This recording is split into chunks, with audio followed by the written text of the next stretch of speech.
0.9%. The tech sector is seeing a slump to kick off the new trading year, and the catalyst is right now Apple, plus a pullback from the so-called Magnificent Seven stocks in the tech space, which were all the rage in 2023.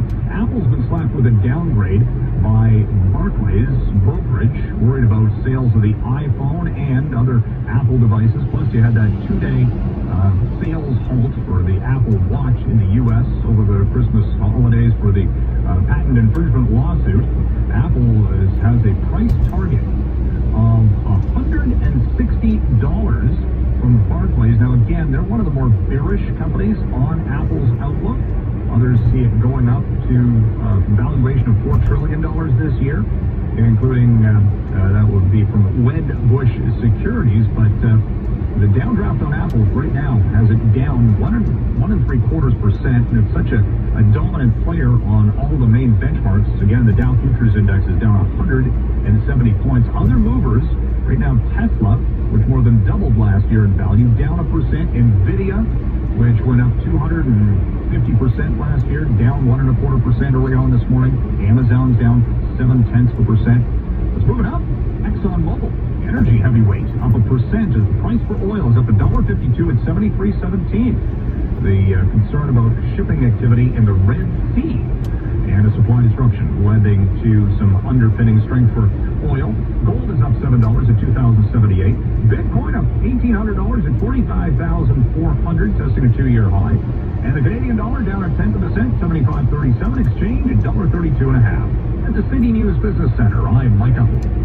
The job market isn't changing. It's already changed. New technologies are creating new jobs and eliminating others. How can you prepare for this new world of work? With the York University School of Continuing Studies program. Our programs are developed with industry experts and enable you to upskill and reskill quickly. You'll also gain access to our career services to help pursue your ambitions. Get hired in fields like accounting, big data, cybersecurity, digital marketing, customer success management, and cloud ops. Learn more at continue.yorku.ca.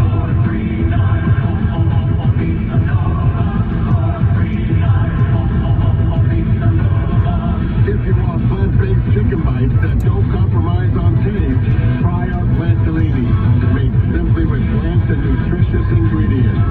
Order them plain or keep it vegan with any one of our savory sauces. I'm Dominic Sibucci, and I invite you to taste the plant-based difference. Walmart's holiday clearance is on now. Save on select clothing, toys, home, decor items, and more. Hurry now and shop our clearance prices on walmart.ca or in store. Taking a look at some regional conditions this hour in Richmond Hill. Cloudy and -3. It is -2 in Barrie and -2 at Pickering. City News time, 7 o'clock. Toronto's #1 for breaking news, traffic, and weather. This is City News 680. Everywhere. Well, good morning. This is Tuesday, the 2nd of January. I'm Steve Roberts. And I'm Irene Franklin. Here's what's making news right now. The new year means new rules in Ontario governing the daycare and tow truck industries, and 2024 will also mark an attempt by the Ford government to recover after a scandal-plagued 2023. The latest from Japan this morning, where hundreds of people have escaped a fiery passenger plane crash in Tokyo. Starting off fresh. So what are our resolutions for 2024? It's quarterfinal Tuesday of the World Juniors as Canada against Czechia later this morning. Plus the Leafs in LA tonight. The new look Raptors beat the Cavs. Booked at 50. Apple takes a tumble on an analyst downgrade to start the new trading year. Dow Futures down 200 points. Business at 26. City News time, 7:01. It's time for traffic and weather together on the one. Brought to you by TMS Clinics of Canada. Off to the traffic center in Craig Gear. Well, it's a pretty good drive right now, Steve. So eastbound 403, whatever was through Waterdam, looks like that's gone. And on the eastbound QBW, good stuff. No volume delays in the Garner. And that was jamming up as you approached the ramp to Jarvis. We had a bit of a lineup there, but it doesn't seem to be lined up any longer. The rest of the routes, including the entirety of the east and west 401, also in good shape. There was a stalled vehicle with Toronto Police eastbound Lakeshore, east of Carlaw. I called it by traffic spotters, but it's gone. So thanks for that. And it looks like things are getting better at the intersection of Bathurst and Finch. We had reports that a collision was blocking the southbound lane. Did you know 1 in 5 Canadians struggle with their mental health? Discover how TMS Clinics of Canada can help you or a loved one. For a free consultation, visit tmsofcanada.com. With the forecast, Jill Taylor. A strong wind for you out of the west-southwest this morning. It feels like -7 right now, so you need the extra layers for sure today. And we'll have varying amounts of sun and cloud. Right now, rather cloudy, -2 degrees appears. The -1 at City News. Our guaranteed high today, +3. City News time, 7:02. Well, for some, today is back to work after the holidays and a fresh start to the new year. For the Ford government, though, they were certainly happy to turn the page after a 2023 plagued with controversy. 680's Kevin Eisner joins us live with the details from Queen's Park. Kevin. Yeah, Irene, as of today, or rather the new year, all childcare operators are required to develop a safe arrival policy for closely monitoring the whereabouts of children in their care. You also have new rights for your vehicle if it gets towed. Operators have to give consent for the tow, as well as letting you know where it's been taken, as well as giving access to the vehicle after the fact. And the Privacy Commissioner can now fine anyone inappropriately accessing or sharing your personal health information. Now, Premier Doug Ford is looking forward to the new year, expected to increase efforts to recover from a scandal-plagued 2023. He's already out with a social media video running down his list of accomplishments and announcements from the last year. There you have it, folks. That's as much as I could cover in a few minutes. It's just a fraction of what we've been able to do, but we've done so much more. The Ford government is desperate to hit the reset button after being rocked by the Greenbelt scandal, which saw Doug Ford have to backtrack on a plan to give certain developers key access to protected Greenbelt lands worth about $8.3 billion. The RCMP is investigating. It remains to be seen if any criminal charges will be laid in the new year. At Queen's Park, Kevin Meisner, City News. City News time, 7:04. Well, 2 days into 2024. Have you made your resolutions yet?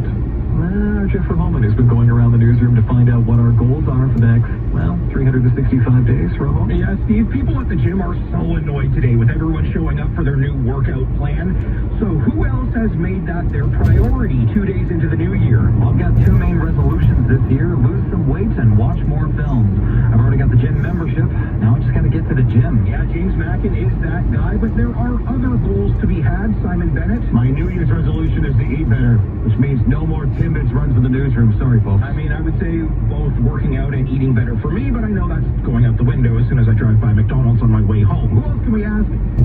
Good old bestie, Mike Epple. I'm going to keep up with all emails in my inbox and also continue my obsessive search for my stolen bike. Yeah, that's a whole thing. Hit me up with your resolutions on X at Radio Rojo. Jeff Roman, City News. City News time, 7:05. Breaking news from Japan, where 5 crew members have died on the Coast Guard plane that collided with a passenger jet on a runway in Tokyo. That's according to Japan's public broadcaster. CNN's Will Ripley is in Tokyo with the latest. What's particularly sad about this is that Coast Guard plane was taking off to help deliver emergency relief supplies that are badly needed on Japan's central west coast, where a massive 7.5 earthquake has killed dozens of people, and they're still digging through the rubble. But in terms of this extraordinary scene at one of the busiest airports in Japan, right in the heart of Tokyo at Haneda Airport, we're learning more details about this collision that happened on runway C. One of the passengers was on live television speaking to Japan's national broadcaster NHK. He said, according to this passenger, that the exits in the back and middle of the plane did not work. So everybody, all 367 passengers, including 8 kids under the age of 2 and 12 crew members, they had to get out through the front exits as flames were quickly engulfing the engines and then the back of the plane before the entire aircraft was burning. It was burning for well over an hour. The captain of the Coast Guard aircraft is in critical condition. Now, staying in Japan, the death toll from a series of powerful earthquakes has now risen to at least 48. Aftershocks have continued to shake the area and nearby areas following a 7.6 magnitude quake just hours into the new year. Japan's Prime Minister says access to the northern part of the peninsula is extremely difficult because the main road into the area is destroyed. A top Japanese official says more than 100 people are still waiting to be rescued.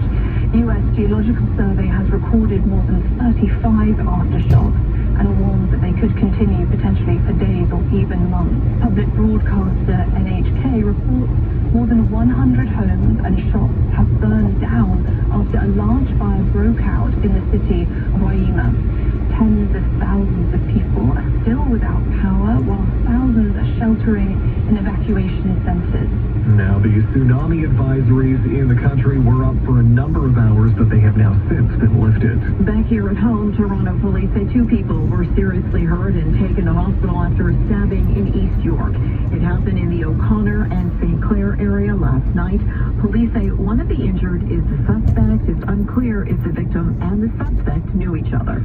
You are listening to City News 680. Well, Toronto police say one driver has been arrested after a multi-vehicle crash in Scarborough. Happened yesterday in the McCowan and Shepherd area. Police say one man took off after the crash, but was later picked up and taken into custody. No serious injuries, though, reported there. A 41-year-old